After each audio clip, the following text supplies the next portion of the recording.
wabarakatuh. Perkenalkan, nama saya Muhammad Khairul Eka Sutiansyah. Saya mahasiswa Fakultas Tarbiyah dan Keguruan Universitas Islam Negeri Sultan Taha Saifuddin Jambi.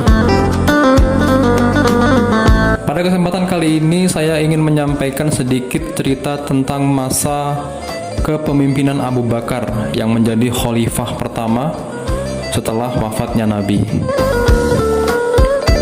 Sebelum kita masuk ke pembahasan, buat teman-teman jangan lupa untuk selalu support saya dengan subscribe channel ini dan nyalakan tombol notifikasinya.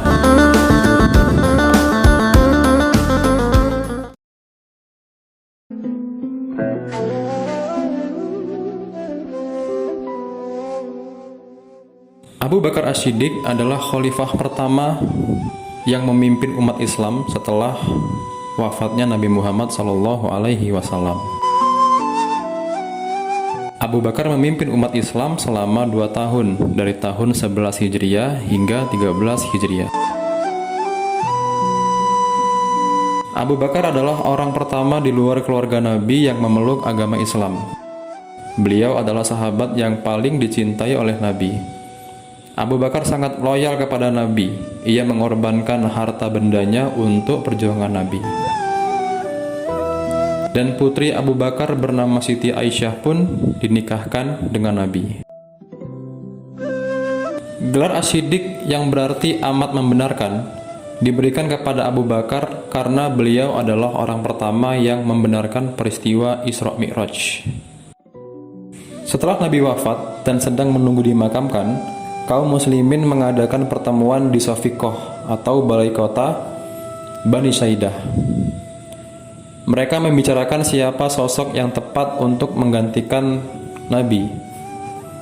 Kemudian kelompok Ansar datang dan mengusulkan Sa'ad bin Ubadah. Kabar itu pun terdengar oleh para sahabat dan keluarga yang sedang mengurus jenazah Nabi. Lalu 3 orang sahabat, yakni Abu Bakar, Umar bin Khattab, dan Abu Ubaidah bin Jarrah menyusul ke pertemuan. Saat kelompok Ansar bertemu kelompok Muhajirin, terjadi perdebatan. Masing-masing bersikukuh mengajukan calon pemimpin pengganti Nabi. Perundingan pun tak juga mencapai titik temu, sampai Abu Ubaidah menyampaikan. Beliau berkata, "Wahai sahabat-sahabatku dari kalangan Ansar, kalian adalah pihak yang pertama menolong dan membela agama Islam. Oleh karena itu, janganlah kamu menjadi orang pertama yang memecah belah dan merusaknya," ujar Abu Ubaidah. Setelah suasana tenang, terpilihlah Abu Bakar sebagai khalifah yang menggantikan Nabi. Alasan terpilihnya Abu Bakar yakni pertama, Abu Bakar merupakan sahabat Nabi yang paling senior. Kedua, beliau selalu ada di dekat Rasulullah sehingga tahu cara memimpin umat dan negara. Ketiga, beliau merupakan sosok yang dermawan sehingga kekayaan yang dimilikinya dapat digunakan untuk perjuangan umat. Keempat, beliau merupakan sosok yang disegani oleh kaum Quraisy karena tegas, cerdas, dan mau bekerja keras. Kelima, beliau pernah menggantikan Nabi sebagai imam sholat ketika Nabi sakit. Itulah beberapa alasan dibalik terpilihnya Abu Bakar sebagai khalifah setelah kepemimpinannya Nabi. Di masa kepemimpinannya yang singkat, Abu Bakar menyelesaikan perpecahan yang terjadi di suku-suku bangsa Arab. Beberapa suku tak mau lagi tunduk kepada pemerintah Madinah setelah Rasulullah wafat. Mereka menganggap perjanjian berakhir seiring wafatnya Nabi.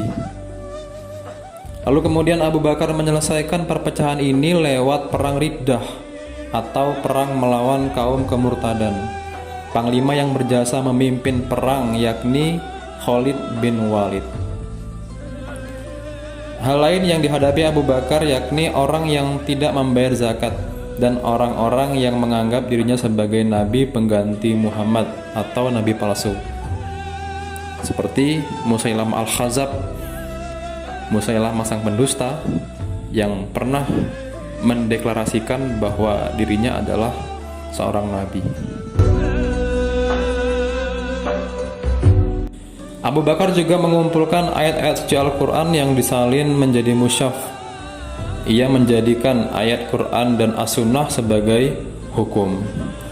Di akhir kepemimpinannya, Abu Bakar memperluas daerah kekuasaan dengan mengirim tentara keluar. Pada tahun 634 Masehi, Abu Bakar mengirim Khalid bin Walid dan pasukannya ke Irak. Mereka berhasil menguasai Al-Hirah. Ia juga mengirim ekspedisi ke Suriah di bawah pimpinan 4 panglima perang, yakni Abu Ubaidah, Amr bin Ash, Yazid bin Abi Sufyan, serta Syurahbil. Abu Bakar wafat pada 23 Agustus 534 Masehi di Madinah. Ia dimakamkan di sebelah makam Nabi di Masjid An-Nabawi. Sebelum meninggal, Abu Bakar berwasiat kepada Umar bin Khattab, dan pada akhirnya Umar pun dipilih untuk menjadi khalifah, memimpin umat Islam setelah kepemimpinannya Abu Bakar.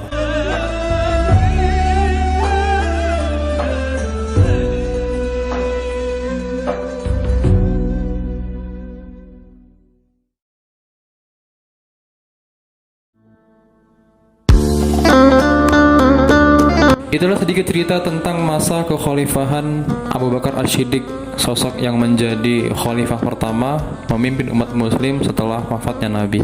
Tentu dari cerita kepemimpinan Abu Bakar ini banyak sekali pelajaran dan hikmah yang dapat kita petik. Demikianlah apa yang dapat saya sampaikan. Mudah-mudahan sedikit materi yang saya sampaikan ini bisa bermanfaat untuk kita semua. Jangan lupa untuk support saya dengan cara like, komen, dan subscribe. Bagikan video ini sebanyak-banyaknya agar kita sama-sama dapat menyebarkan kebaikan. Terima kasih untuk teman-teman yang sudah menonton video ini dari awal hingga akhir. Dan apabila banyak salahnya saya mohon maaf. Saya akhiri, wassalamualaikum warahmatullahi wabarakatuh.